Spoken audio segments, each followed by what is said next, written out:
नमस्कार दोस्तों, मैं सोनू जरी समीक्षा इंस्टीट्यूट में आपका स्वागत करता हूं। आज एनसीटीएससी के बाहर जो अभ्यर्थी इंटरव्यू देके निकले हैं, हम उनसे जानने की कोशिश करते हैं इंटरव्यू का माहौल कैसा रहा और किस तरीके से क्वेश्चन पूछे हैं। सर का नाम?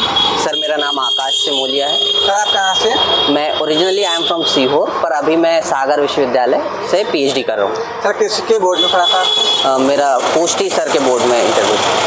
एवरेज कितने टाइम तक चला हुआ था? 20 से 25 मिनट मेरा इंटरव्यू चला। 20 से 25 मिनट। सर थोड़ा सा बताना चाहें किस तरीके से क्वेश्चन पूछे गए? क्वेश्चन सर शुरुआत में जो व्यक्तिगत जानकारी के तौर में उन्होंने मुझसे अपना रोल नंबर पूछा। उसके बाद उन्होंने मेरी एजुकेशनल क्वालिफिकेशन देखने के बाद नवोदय विद्यालय से मैं पढ़ा हूँ ये, और ग्रेजुएशन मैंने बनारस से किया है। उसके बाद पीएचडी के बारे में उन्होंने पूछा, पीएचडी आप कब इनरोल हो गए थे? तो मैंने कहा मैं 2021 में इनरोलमेंट हुआ मेरा, और अब मैं कंप्लीशन की स्टेज पे हूँ पीएचडी में।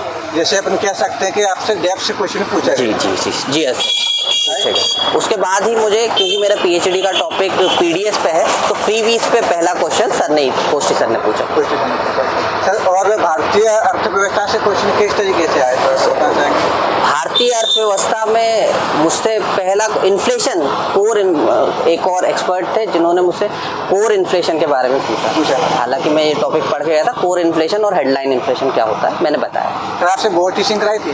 बोर्ड टीचिंग मुझसे नहीं कराई गई। सर जैसे कि मध्य प्रदेश से हुआ आप, तो मध्य प्रदेश से संबंधित कोई इकोनॉमिक का क्वेश्चन है? मध्य प्रदेश से संबंधित कोई क्वेश्चन मुझसे नहीं पूछा गया। हाँ, हालांकि मेरी पीएचडी से संबंधित क्वेश्चन पूछे गए। मेरे ऑब्जेक्टिव मैंने सभी बताए वहाँ पर, रिसर्च मेथोडोलॉजी जो यूज़ हुई थी वो बताए गए, सैंपल साइज और पॉपुलेशन पे क्वेश्चन पूछा गया था।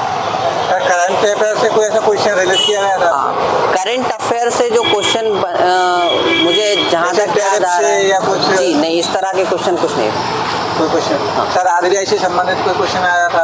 आरबीआई से संबंधित कोई क्वेश्चन नहीं आया, लेकिन करंट अफेयर्स में वही है कि जो विकसित भारत की संकल्पना है उसके लिए देश में क्या क्या प्रयास चल रहे हैं, ये मुझसे पूछा गया। सर एसडीजी वगैरह से ऐसा कोई क्वेश्चन? नहीं, कोई क्वेश्चन नहीं। आपकी हॉबी को रिलेटेड किया है क्वेश्चन? नहीं, क्वेश्चन नहीं, hobby question.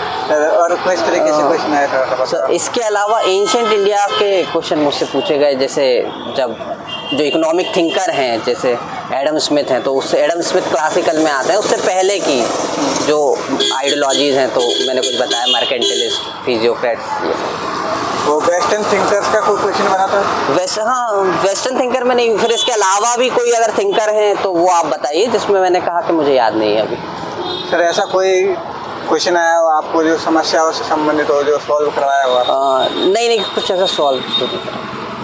Sir western thinkers और इंडियन थिंकर्स में ऐसा कोई कंपेरिजन वाला क्वेश्चन या कोई थ्योरी वगैरह का क्वेश्चन बना हो उनसे रिलेटेड? नहीं सर, ऐसा कोई क्वेश्चन नहीं था। हाँ, एंशिएंट इंडिया की जो फिलॉसफी है इसके बारे में थोड़ा पूछा गया था। मैंने कौटिल्य की अर्थशास्त्र के बारे में जानकारी दी। हाँ, आरबीआई से संबंधित कोई क्वेश्चन? जी नहीं बना। जी नहीं। सर थोड़ा सा बताना चाहेंगे आने वाले अभ्यर्थियों के लिए किस तरीके से तैयारी करके आए? सामान्य जानकारियाँ ही पूछी जा रही हैं, और जो आपसे संबंधित जानकारियाँ हैं, जैसे पीएचडी से मुझसे क्वेश्चन पूछे गए। फ्रीबीज का क्वेश्चन भी इसीलिए बना क्योंकि मेरी जो पीएचडी का टॉपिक है रिलेट करता है। कुछ जो टॉपिक होंगे वो ऐसे होंगे जो आप शायद तैयारी पहले से तो नहीं कर सकते, जो क्वेश्चन आएगा आपको आंसर देने होंगे।